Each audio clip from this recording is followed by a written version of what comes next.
Welcome. In this video, I'll show you how to transfer a Roblox account to another device. All right. For example, you have your Roblox on your phone and you wanted to play to like a console or here on your PC. Okay. So to do that, just go to roblox.com. Then it will ask you to log in. So just click on use another device. Just click on it and you can go ahead and scan this QR code or use the letters right here. So for example, I'm going to open up Roblox. Okay. Now, once it loads, just go ahead over to more right here at the bottom right, tap on it. Now scroll down and here, just tap on quick sign in. Okay. Tap on it. Now enter the code. Okay.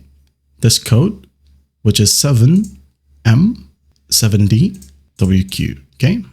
Yours will be different right here. It's a unique code. So just hit on enter. It says here, this new device will receive access to your account, Roblox, and inventory.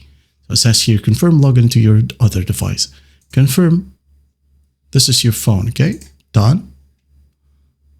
And just wait for the other device to log in. And that's it. Now you're logged in. That's how you transfer a Roblox account to another device. Well, I hope this video helps and I'll see you in the next one.